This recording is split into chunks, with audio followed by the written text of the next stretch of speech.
Et c'est avec intention aussi que j'ai demandé qu'on chante ce chant « La trompette sonne sur notre pays ». Et combien j'ai remarqué ce matin que l'Esprit de Dieu nous guidait et que vraiment le message que je vais vous apporter ce matin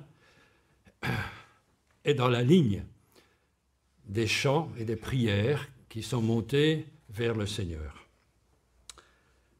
Alors oui, il y a une fête importante, ce n'est pas la votation d'aujourd'hui.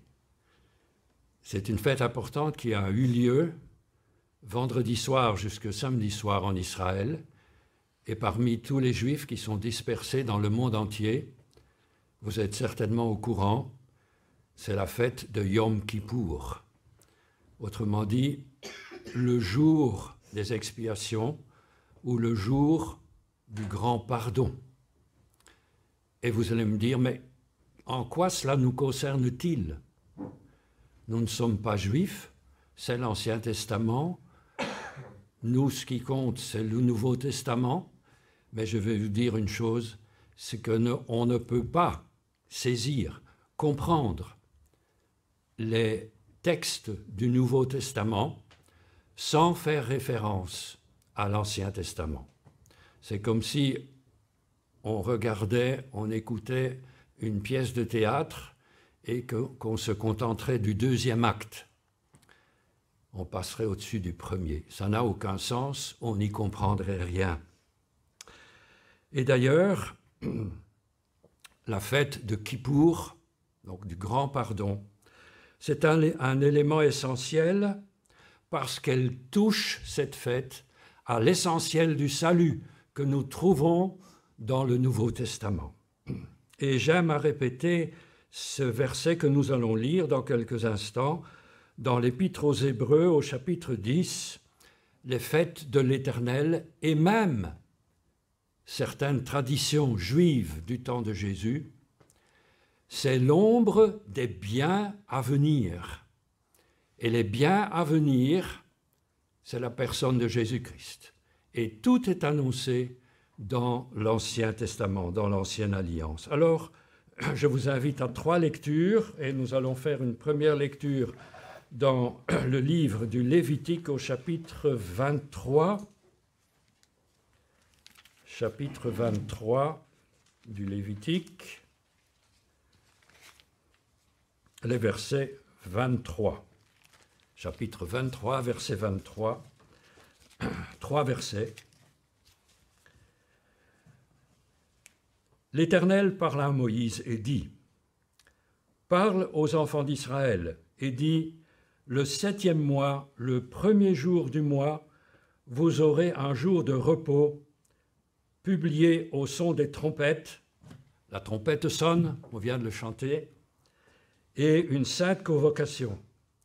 Vous ne ferez aucune œuvre servile et vous offrirez à l'Éternel des sacrifices consumés par le feu. La suite de ce chapitre, à partir du verset 26, c'est la fête de Kippour, la fête du grand pardon. Mais nous allons lire ce même texte dans le livre du Lévitique au chapitre 16, parce qu'il donne un peu plus de détails. Chapitre 16, à partir du verset 29. Donc Lévitique 16, verset 29. C'est ici pour vous une loi perpétuelle. Au 7e mois, le 10e jour du mois, vous humilierez vos âmes, vous ne ferez aucun ouvrage, ni l'indigène, ni l'étranger qui séjourne au milieu de vous. Car en ce jour, on fera l'expiation pour vous, afin de vous purifier.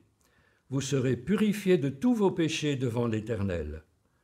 Ce sera pour vous un sabbat, un jour de repos, et vous humilierez vos âmes. C'est une loi perpétuelle. L'expiation sera faite par le sacrificateur qui a reçu l'onction et qui a été consacré pour succéder à son père dans le sacerdoce. Il se revêtira des vêtements de lin, des vêtements sacrés. Il fera l'expiation pour le sanctuaire de sainteté il fera l'expiation pour la tente d'assignation et pour l'autel, et il fera l'expiation pour les sacrificateurs et pour tout le peuple de l'assemblée. Ce sera pour vous une loi perpétuelle. Il se fera une fois chaque année l'expiation pour les enfants d'Israël, à cause de leurs péchés.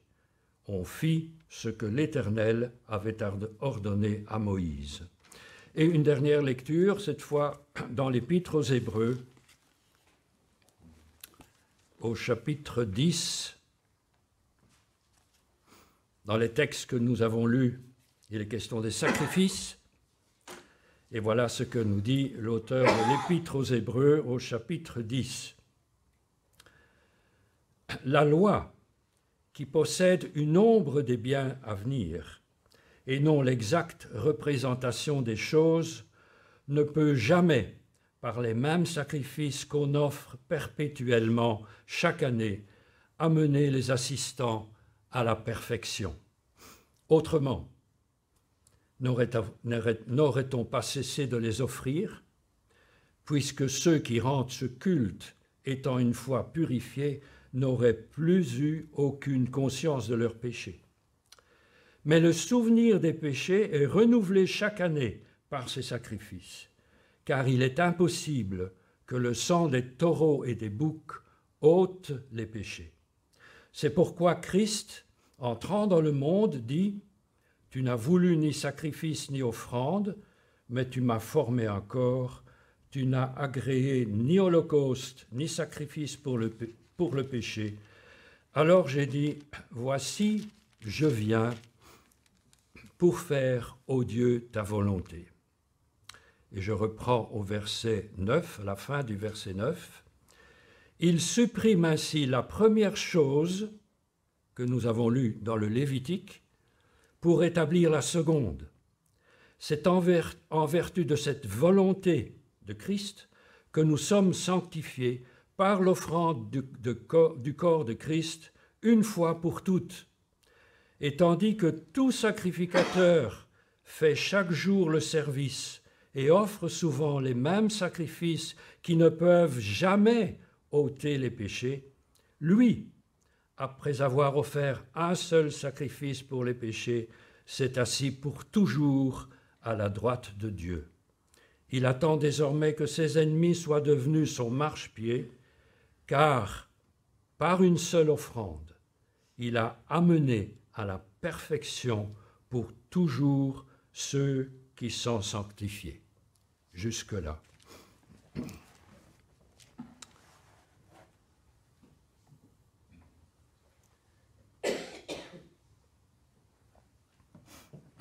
Alors on va entrer plus profondément dans cette fête de Kippour, cette fête du grand pardon, pour bien la comprendre et bien saisir. C'est la 6e fête de l'Éternel, la 2e fête de l'automne, qui a lieu le 10e jour du 7e mois, le mois de Tishri. C'était hier et un peu avant-hier parce que le jour des fêtes commence le soir. Selon ce qui est dit dans la Genèse, il y eut un soir et il y eut un matin. Donc le jour commence le soir, lorsque les 3 premières étoiles, on les voit dans le ciel et se termine le jour suivant. C'est donc cette fête de Kippour, le 10e jour du mois. Et c'est le jour, je dirais, le plus important de l'année religieuse, avec, bien sûr, Pessah, la Pâque, au début de l'année religieuse. Mais c'est le jour, d'une certaine manière, le plus important parce que c'est le jour des expiations, le jour du grand pardon. Mais avant d'en parler davantage, j'aimerais attirer votre attention sur les 10 jours qui précèdent cette fête, c'est-à-dire du premier jour du mois de Tishri, le 7e jour du mois de l'année, le 7e mois de l'année, premier jour du mois de Tishri jusqu'à la fête de Yom Kippour. Et cette fête, le premier jour, s'appelle la fête des trompettes, ou plus exactement des chauffards. Le chauffard, c'est une corne de bélier dans laquelle on souffle. Et ceci est très important. Cette fête a pris un autre nom maintenant, ça s'appelle Rosh Hashanah, c'est-à-dire la tête de l'année, parce que c'est le début de l'année.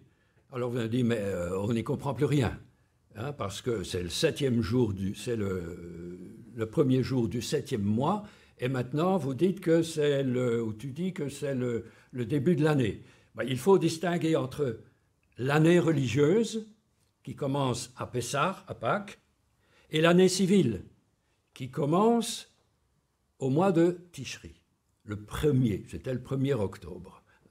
Donc voilà, c'est au clair maintenant. Nous sommes en Israël dans l'an 5785. Alors, cette fête des trompettes est importante pour plusieurs raisons, parce qu'elle commémore d'abord la fin de l'année agricole et la fin de l'année des fêtes. Après cette fête des trompettes, il en reste deux, la fête de Kippour et le 15e jour du mois, c'est la fête des tentes ou des tabernacles, qui va durer 7 jours. Donc vous voyez qu'en Israël, on est toujours en fête, hein, la plupart du temps. Il y a beaucoup de fêtes. Donc cette fête de trompette est importante. C'est la fin de l'année agricole. Mais pendant 10 jours, les croyants juifs se préparent à la fête de Kippour. Et cette période de 10 jours, c'est une période qu'on appelle une période de repentance, une période de crainte. On appelle cela les 10 jours terribles, parce qu'on se prépare à la fête de Kippour. Ce sont 10 jours où les trompettes, c'est une sorte d'alarme qui sont en fait un appel que Dieu lance au peuple à la repentance, à faire une introspection de soi-même pour savoir si on a été fidèle pendant l'année écoulée, si on a été fidèle à Dieu, si on a aimé son prochain, si on a aimé Dieu. Tu aimeras le Seigneur ton Dieu de tout ton cœur, de toute ta pensée. C'est donc une introspection sur soi-même afin de se repentir avant que ne vienne le jour de Kippour où on ne peut plus se repentir, où c'est le jugement qui va tomber. Donc c'est important. Et pendant ces fêtes, il y a une prière qui est extraite du prophète Ésaïe au chapitre 27, verset 19, je crois, si je ne me trompe pas. Et cette prière du matin dans la liturgie juive dit ceci: « Sonne le grand chauffard de notre rédemption. » Le chauffard, c'est la trompette. Hein. « Rassemble-nous des 4 extrémités de la terre dans Jérusalem, ta ville sainte. Rebâtis Jérusalem et le temple de nos jours dans le courant de notre vie et envoie le Messie, notre justice. » C'est la prière du matin, aux environs de Yom Kippour. Mais dites-moi, dans le Nouveau Testament, il est question aussi des trompettes. L'apôtre Paul en parle dans la première épître aux Thessaloniciens. Au son de la trompette, les morts en Christ ressusciteront. Et dans l'Apocalypse, il y a beaucoup de mentions de trompettes, n'est-ce pas? Et pourquoi cela? Parce que ce son de la trompette, ce son du chauffard, invitait les Juifs à se préparer pour le jour des expiations, comme elle nous invite aussi, la trompette de Dieu, à nous apprêter. Parce que c'est à ce moment-là que que le Seigneur viendra enlever son Église.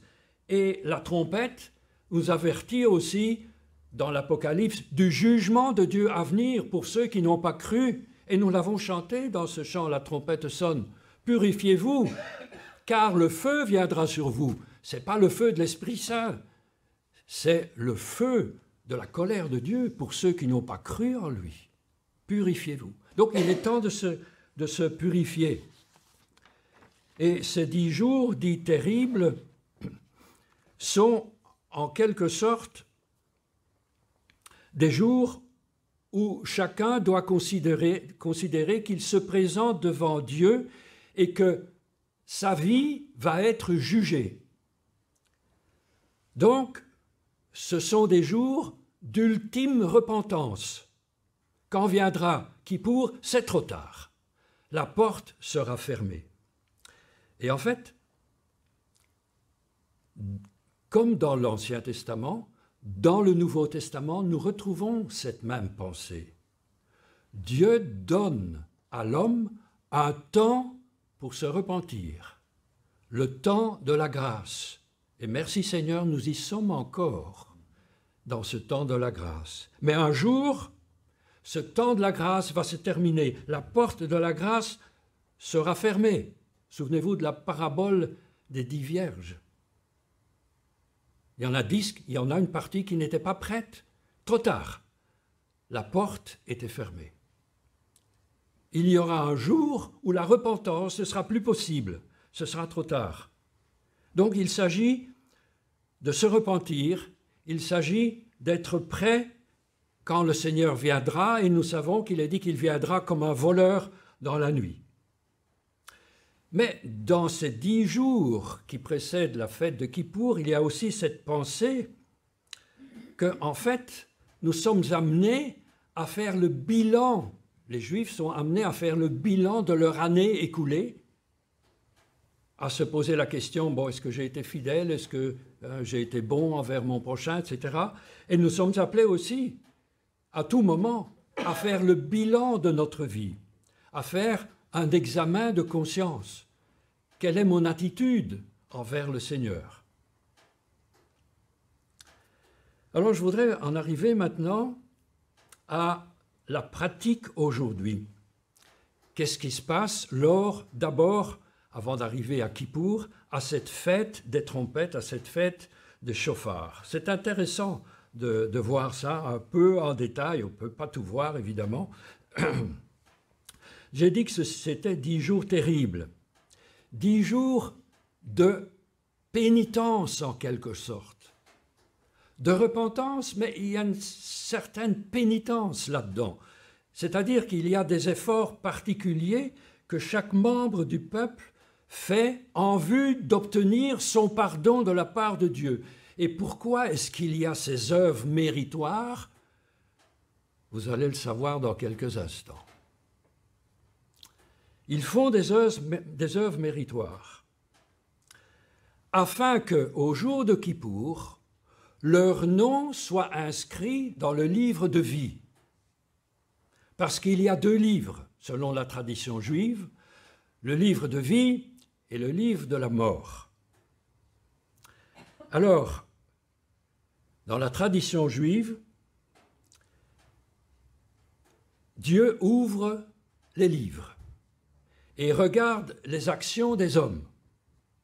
Et il y a les justes sont inscrits dans le livre de vie, ils sont inscrits, comme ils disent, pour une bonne année, les méchants sont certains de mourir dans l'année qui va suivre, et ceux qui sont entre les deux, ils ont 10 jours pour se repentir, pour faire teshuva, comme on dit, pour passer par la repentance. Mais dans cette repentance, il y a toujours cette notion de œuvres pratiquées, des œuvres méritoires, des œuvres qui méritent le salut. Je vais avoir le pardon de Dieu à cause de mes œuvres. Et à ce moment-là, on souhaite à chacun d'être inscrit dans le livre de vie. Puisses-tu être inscrit pour une bonne année? Voilà ce qu'on se souhaite. Et dernièrement, j'entendais à une radio israélienne, en français, il y avait une publicité, et cette publicité demandait aux croyants juifs de donner de l'argent pour une œuvre humanitaire pour aider les orphelins de guerre, hein, pour aider les familles endeuillées à cause de la guerre.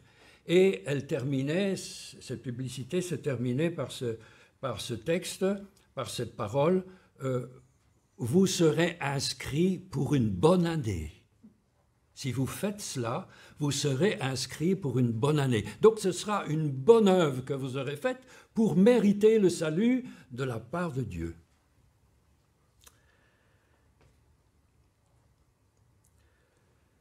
C'est la pénitence, en fait. On se punit pour mériter la gloire de Dieu, ou on fait une bonne œuvre pour mériter le pardon de Dieu. Je vous ferai remarquer que ce mot pénitence, vous ne le trouverez nulle part dans la Bible.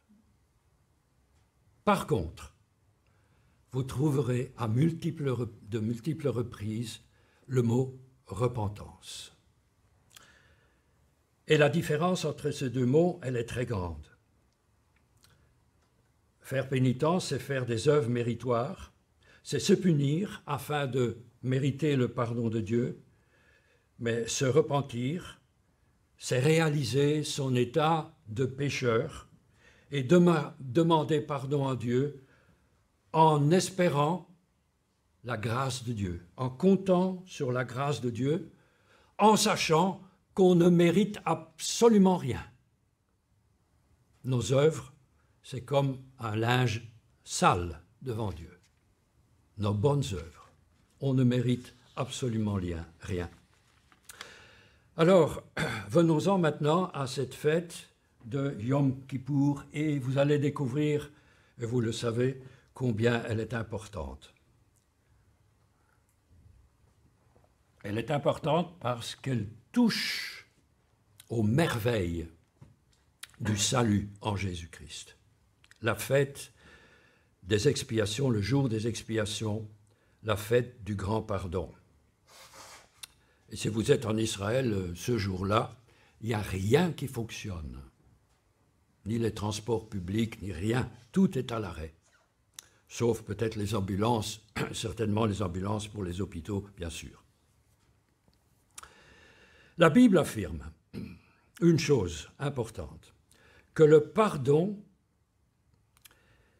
n'était réellement accordé au peuple d'Israël que lorsque le sang du bouc expiatoire était placé sur ce qu'on appelle le propitiatoire. Vous lisez ça dans Exode 30, vous pouvez lire ça aussi dans le livre du Lévitique. Lorsque le sang du bouc expiatoire était placé sur le couvercle de l'arche de l'Alliance qui se trouvait dans le lieu très saint. Ce couvercle s'appelle le propitiatoire, ça s'appelle aussi le caporet, et c'est de ce mot-là que vient le mot Kippour d'ailleurs, qui signifie expiation en quelque sorte. Et sur ce couvercle se trouvait la présence de Dieu, c'est-à-dire la Shekinah, l'Esprit Saint, le Saint-Esprit était là. Sur cette arche de l'Alliance, de chaque côté, il y avait un chérubin, les ailes déployées, les chérubins penchés, le regard fixé sur le couvercle, là où le souverain sacrificateur, le grand prêtre, une fois par an, le jour de Kippour, le jour des expiations, venait avec le sang du bouc expiatoire pour faire l'expiation de ses péchés, des péchés de sa famille, des péchés du peuple entier. C'est comme ça que cela se passait. Vous pouvez lire ça dans Exode 30. Et nous voyons ici l'importance du sang. Le sang, c'est la vie. Et tout au long de la Bible revient sans cesse ce principe de substitution. Un animal, ici un bouc, est mis à mort, un animal innocent est mis à mort pour les péchés du peuple, pour un individu, pour un peuple qui est coupable. C'est la notion de substitution. l'animal prend sa place.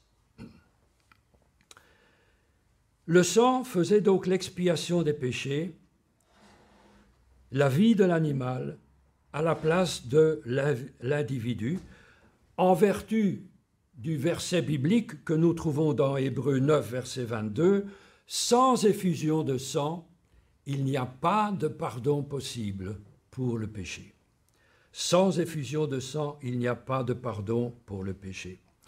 Et cette notion de sang, elle revient 472 fois dans la Bible. Cette notion de sacrifice ou de sacrifier revient plus de 500 fois dans la Bible. Donc combien ce fait est important. Et ce mot, kippour, caporet, couvercle, ou la capara, ça signifie payer, réparer avec le sang du sacrifice offert. Ça signifie pardonner, expier, obtenir le pardon, couvrir le péché, purifier.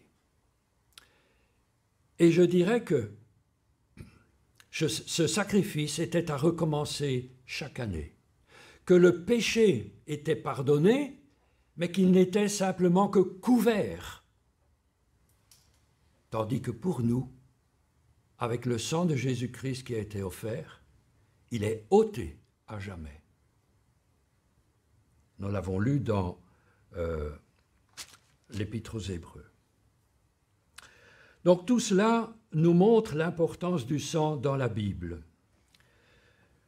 Dans le Lévitique, dans ses ordonnances données à Moïse, données au peuple, Dieu voulait faire comprendre à son peuple, à ses créatures, que la conséquence du péché, c'est la mort.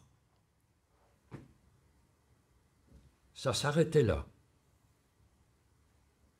En attendant de nous révéler, de leur révéler à eux, ce verset, bien plus tard, par l'apôtre Paul, dans Romains 6, verset 23. Mais le don gratuit de Dieu, c'est la vie éternelle en Jésus-Christ. Le salaire du péché, c'est la mort, mais le don gratuit de Dieu, c'est la vie éternelle en Jésus-Christ. Quel mystère, quelle merveille! Ainsi, en attendant la venue du Messie promis, en attendant Jésus-Christ, Dieu avait indiqué une solution provisoire au peuple d'Israël. Il fallait qu'un animal innocent serve de victime expiatoire et remplace la mort de l'individu qui était coupable. Quelle merveilleuse pensée de Dieu! Ça nous dépasse. Dieu avait prévu ce plan.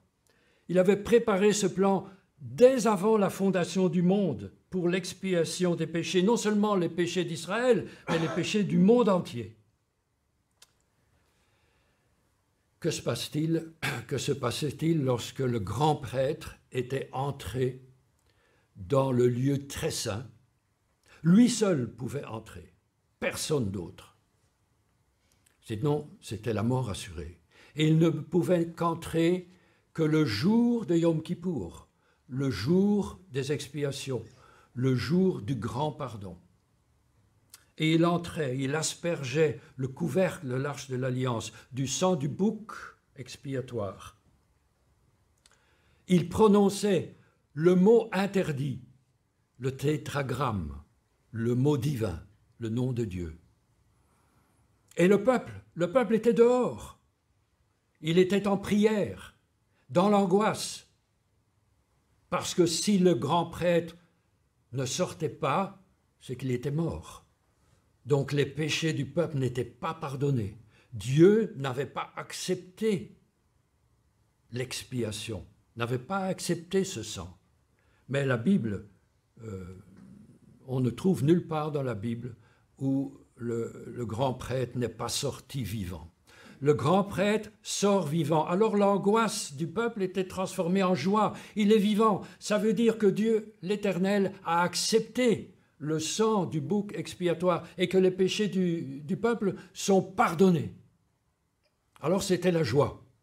Et le souverain sacrificateur bénissait le peuple et disait « Shalom Aleichem, que la paix soit avec vous ». La paix était rétablie entre le peuple et Dieu.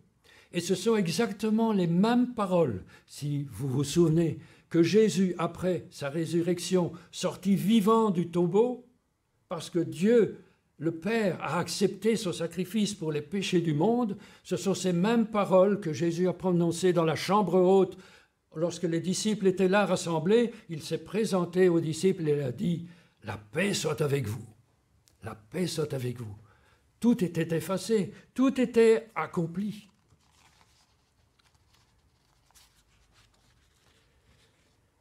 Mais voilà qu'un drame s'est produit pour le peuple d'Israël. Une catastrophe épouvantable. Vous savez laquelle?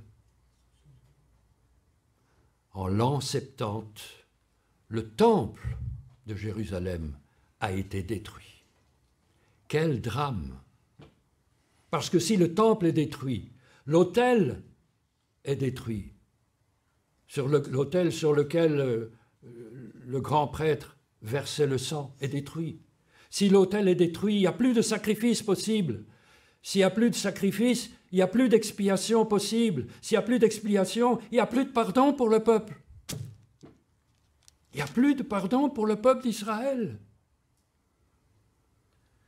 C'est ce que disait le prophète Osée. Il viendra un temps où le peuple n'aura plus ni roi, ni chef, ni sacrifice. Et je citerai ici une parole du Talmud. Le Talmud, c'est une compilation des réflexions, des commentaires des rabbins. Et le Talmud dit ceci,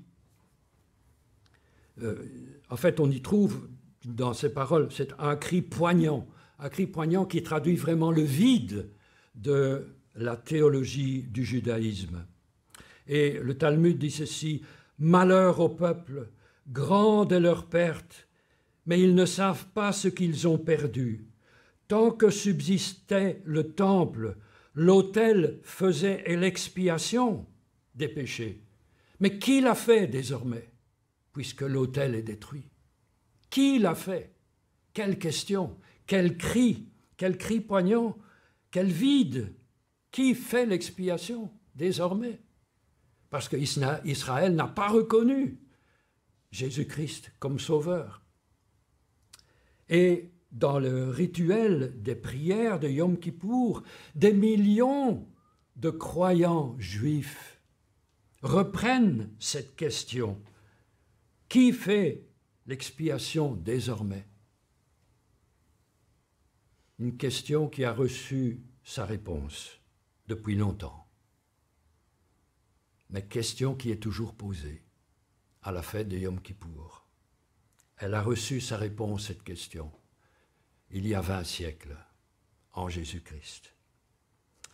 Et en fait, depuis près de 20 siècles, Yom Kippour, cette fête du grand pardon, elle a perdu tout son sens et toute sa valeur. Parce que les sacrifices ont cessé depuis la destruction du temple. Il n'y a donc plus de sang qui est répandu. Il n'y a plus de pardon. Et qu'est-ce que les chefs religieux ont fait? Ils ont essayé de remplacer ces sacrifices par des prières méritoires pour mériter le pardon de Dieu. Mais c'est faux. On a essayé de remplacer ces sacrifices manquant au temple par le sacrifice de volaille. Mais il n'y est pas question dans la Bible nulle part que le sang d'une poule ou d'un coq produise l'expiation. Nulle part. Et puis il y a autre chose, c'est que le sacrifice devait avoir lieu obligatoirement dans le temple. Mais il n'y a plus de temple. Les enfants d'Israël, disait le prophète Osée, resteront longtemps sans roi, sans chef, sans sacrifice. Et c'est toujours le cas s'ils n'acceptent pas le sacrifice de Jésus à la croix. Et là, nous nous trouvons devant un paradoxe. Dieu a ordonné cette fête de Kippour, nous l'avons lu dans le Lévitique, et les sacrifices pour accompagner cette fête de Kippour, et pourtant il a permis que ce temple soit détruit. C'est incompréhensible. Mais nous le comprenons. Parce que, est-ce qu'il n'y a pas un sacrifice plus parfait, plus excellent que les sacrifices d'autrefois, d'un bouc qui a été offert?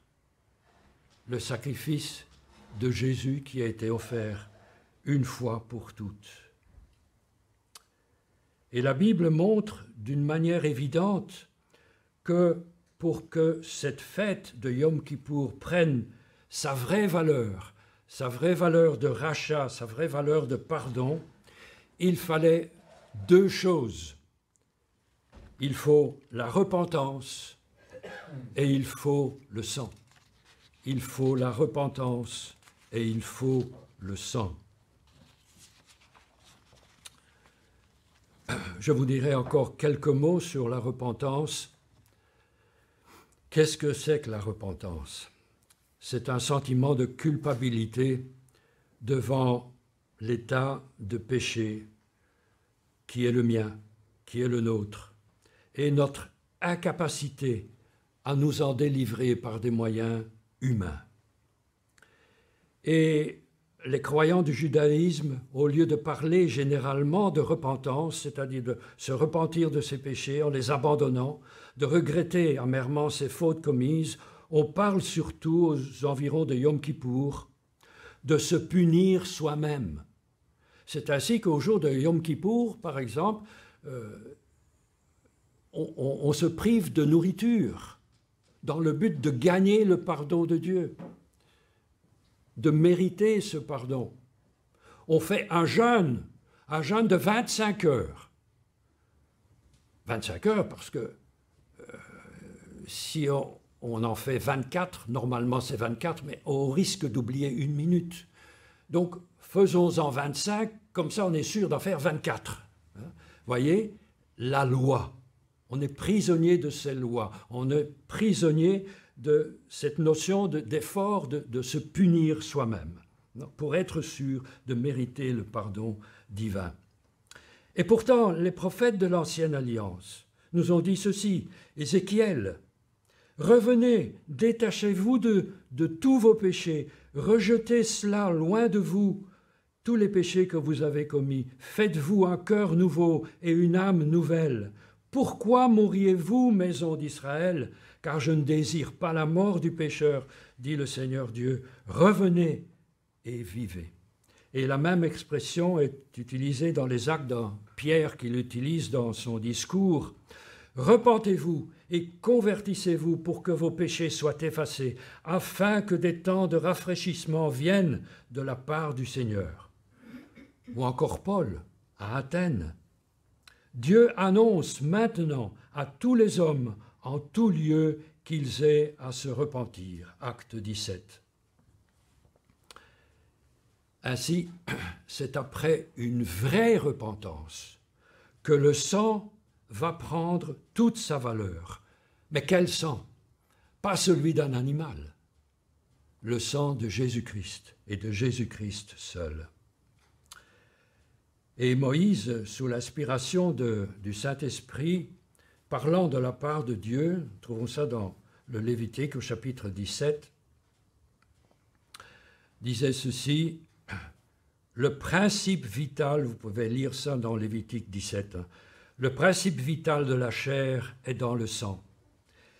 C'est Dieu qui parle. Et moi, je vous l'ai accordé, il parle au peuple d'Israël, je vous l'ai accordé sur l'autel pour procurer l'expiation à vos personnes, car c'est le sang qui fait expiation pour la personne. La repentance est efficace pour obtenir le pardon de la part de Dieu, parce que le sang qui a été versé, la vie de quelqu'un qui a été versé, la vie de Jésus-Christ qui a été donnée à la croix, est la seule qui puisse nous obtenir le pardon. C'est lui qui est le substitut, celui qui a pris notre place. Et j'entendais, ou je lisais plutôt ces paroles d'un juif messianique, c'est-à-dire un juif qui croit que Jésus est le Messie, qui croit que Jésus est mort sur la croix pour les péchés du peuple d'Israël et pour les péchés du monde entier. Et il disait ceci: « Puisque le temple a été détruit et que nous n'avons plus de sacrifice, faut-il tuer une volaille comme c'est la coutume dans bien des familles juives maintenant? Non, cela n'a aucun sens et n'est pas du tout conforme à la volonté divine exprimée dans sa parole. La triste réalité est là pour le peuple d'Israël. Toutes les prières sincères et ardentes, les supplications profondes de tout un peuple restent hélas sans effet. Sans effet. Car sans effusion de sang, il n'y a pas de pardon. Quelle tragédie pour notre peuple! Et cela depuis plus de 20 siècles. Quelle tragédie pour notre peuple, Israël, depuis plus de 20 siècles. Rien ne peut remplacer le sang. Souvenez-vous même, lors de la sortie d'Égypte du peuple d'Israël, on a placé sur le linteau, sur les poteaux des portes, des maisons, le sang d'un agneau. Sinon, le destructeur aurait frappé Israël également. Donc l'importance du sang, l'importance de Jésus-Christ. Et si Dieu a laissé détruire le temple, c'est simplement qu'il a pourvu lui-même à un sacrifice bien plus parfait, bien plus excellent, et cela une fois pour toutes. Et je cite encore un verset du Talmud, donc ces commentaires des rabbins qui rapportent cette situation. Ne viendra-t-il pas un temps en Israël où Israël n'aura plus de tabernacle ni de temple? Quel sera son sort en ce temps-là? Alors Dieu dit: je prendrai un juste parmi le peuple, je ferai de lui un otage pour tous, et j'effacerai l'iniquité de tous. Ce sont des commentaires, mais nous retrouvons cette pensée infiniment précieuse dans le merveilleux chapitre 53 du prophète Ésaïe. Mon serviteur juste justifiera beaucoup d'hommes et se chargera de leurs iniquités.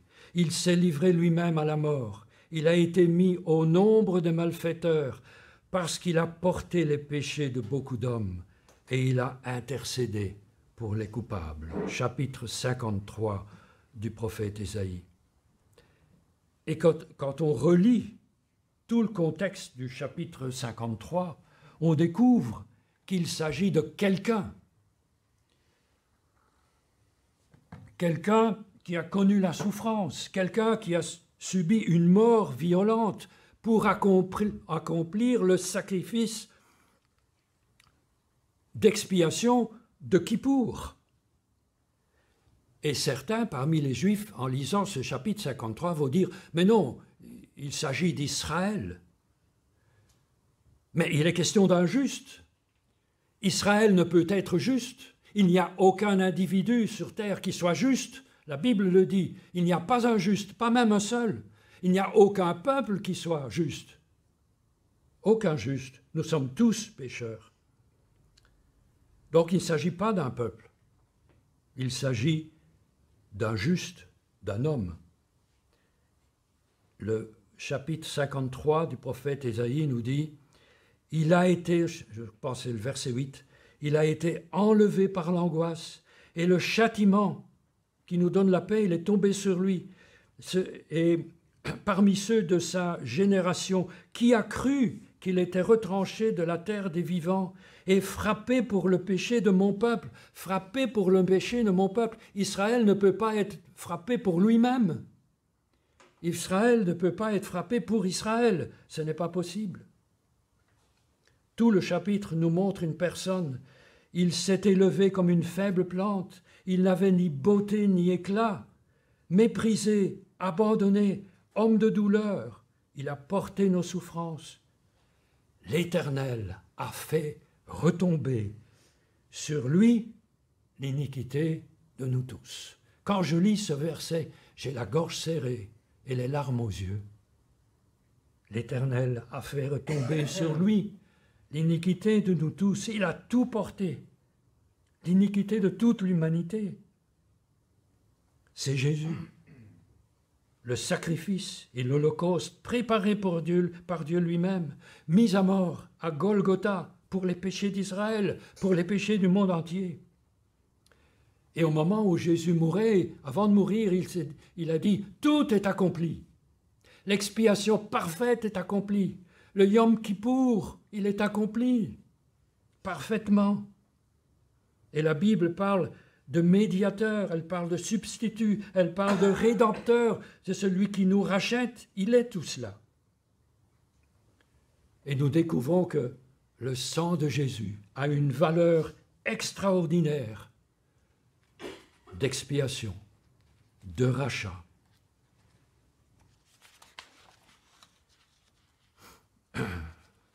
Pour tous.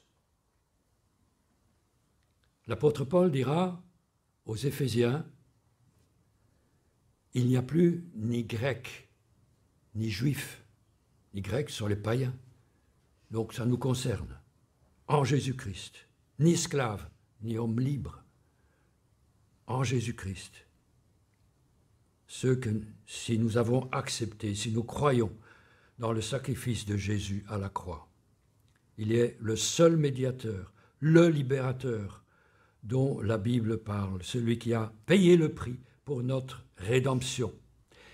Et lorsque nous avons accepté Jésus-Christ dans notre vie, nous commençons une étape nouvelle, non pas pour un an, comme les Juifs lors de Yom Kippour, un sacrifice qui était renouvelé chaque année, non pas pour un an, en attendant un Yom Kippour traditionnel, mais pour toujours, parce qu'il nous a purifiés pour toujours. Ce sacrifice n'est plus à refaire, pour toujours. Et l'Épître aux Hébreux, dont nous avons lu quelques versets tout à l'heure, c'est ce qu'on appelle en fait un midrash. Un midrash, qu'est-ce que c'est? C'est une explication du rituel.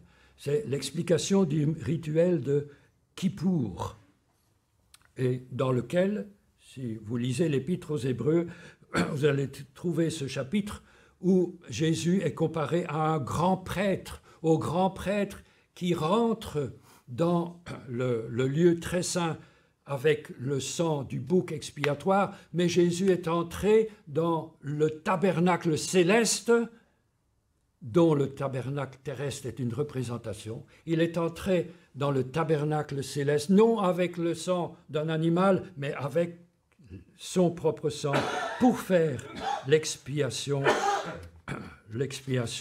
du monde entier. Je termine. Purifiez-vous, car le feu viendra sur vous. C'est ce que nous avons chanté tout à l'heure. Et maintenant, je me suis posé la question, pour la nation juive, pour Israël actuel, il y a certains, et même de plus en plus, d'Israéliens croyants qui croient en Jésus-Christ, qui croient que Jésus-Christ est le Messie. Mais la plupart n'y croient pas. Et j'entendais d'ailleurs un rabbin juif qui, je dirais pas se moquait, mais un peu, il parlait de JC, Jésus-Christ, le Dieu des chrétiens. Il n'y croyait pas. Mais le temps va arriver pour Israël, En tout cas, pour toute la nation d'Israël, le grand et unique Yom Kippour de leur histoire. Au jour J, à l'heure H de la grande horloge divine, le peuple va se trouver dans l'heure la plus grave de son histoire. Et les éléments actuels nous préparent à cela. La Bible nous dit, on a parlé tout à l'heure de jours terribles, des 10 jours terribles. Et la Bible nous dit qu'il y aura des jours terribles pour Israël, devant l'envahisseur et ses armées qui va converger vers Jérusalem. C'est tellement évident à l'époque où nous sommes. Qui va converger vers Jérusalem. Et son but, ce sera d'abattre, d'éliminer, de détruire ce peuple qui, contrairement aux lois de l'histoire, s'obstine à vivre malgré la dispersion, malgré les pogroms, malgré la Shoah, malgré tant de siècles de souffrance. Il s'obstine à vivre. Et dans le livre du prophète Ézéchiel, nous trouvons ceci.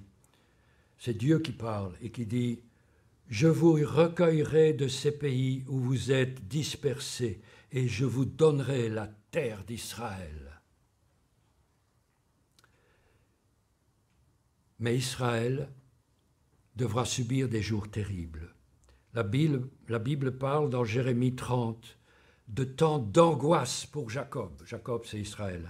De temps d'angoisse pour Jacob, mais il en sera délivré. Je laisse la parole au prophète Zacharie 14. Je rassemblerai, versets 1 à 5, je rassemblerai toutes les nations pour qu'elles attaquent Jérusalem. L'Éternel paraîtra et il combattra ces nations. Ses pieds se poseront sur la montagne des Oliviers qui est vis-à-vis de Jérusalem, du côté de l'Orient. L'Éternel viendra et tous ses saints avec lui.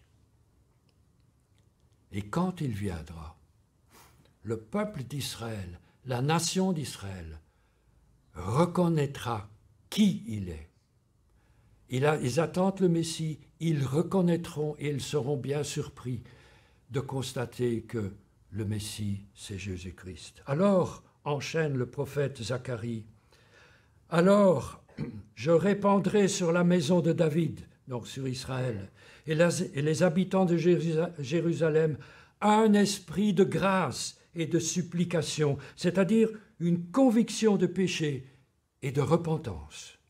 Ils tourneront les regards vers moi, celui qu'ils ont percé, et ils pleureront sur lui comme on pleure sur un fils unique, comme on pleure sur un premier-né. En ce jour-là, le deuil sera grand à Jérusalem. Ce sera des jours terribles, mais ce sera des jours de repentance nationale. Ce sera le plus grand Yom Kippour de l'histoire, le plus grand jour des expiations de l'histoire pour Israël. Et chacun se frappera la poitrine comme au Yom Kippour. Chacun reconnaîtra qu'il est coupable et pécheur devant Dieu.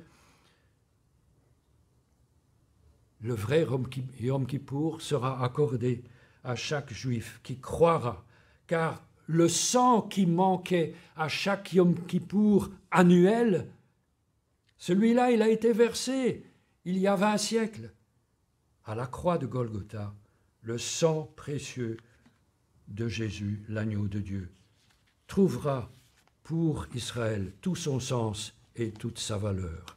En ce jour-là, dit le prophète Zacharie, chapitre 13, verset 11, je crois, une source sera ouverte pour la maison de David et les habitants de Jérusalem pour le péché et l'impureté. Et cette source de salut, elle va découler directement de cette crucifixion lointaine qui a marqué 20 siècles d'histoire, de l'histoire d'Israël et de notre histoire aussi, où d'une multitude d'hommes et de femmes de toutes les nations ont été sauvés parce qu'ils ont cru dans la valeur du sang de Jésus-Christ, de la vie donnée par Jésus-Christ à la croix.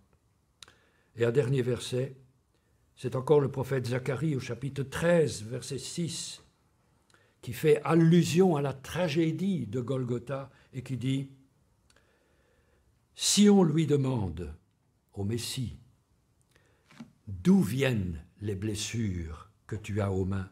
C'est le prophète Zacharie qui dit ça. Il répondra, « C'est dans la maison de ceux qui m'aimaient que je les ai reçus.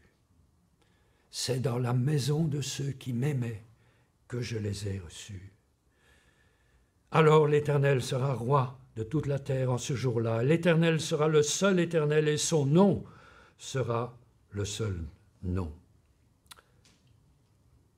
Personne ne peut empêcher Dieu de réaliser ses plans. Le salut d'Israël, mais aussi le jugement des nations. La trompette sonne sur notre pays. Le jour arrive bientôt. Jésus revient bientôt. Purifiez-vous, car sinon le feu viendra sur nous.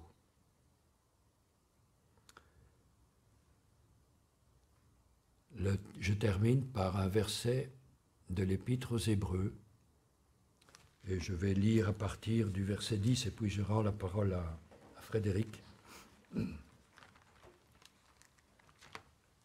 Hébreux 10, verset 19.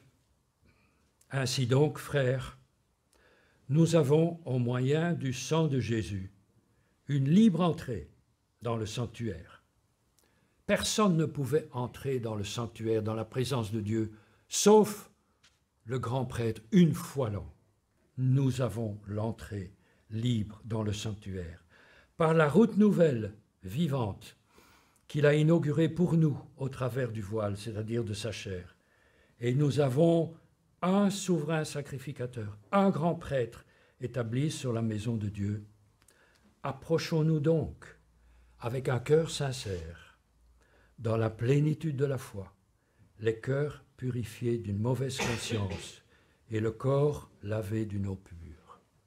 Le Seigneur nous invite, approchons-nous de cette table qui nous rappelle son sacrifice, qui nous rappelle qu'il a donné sa vie pour nous, qui nous rappelle que nous avons la vie éternelle, si nous croyons en son sacrifice.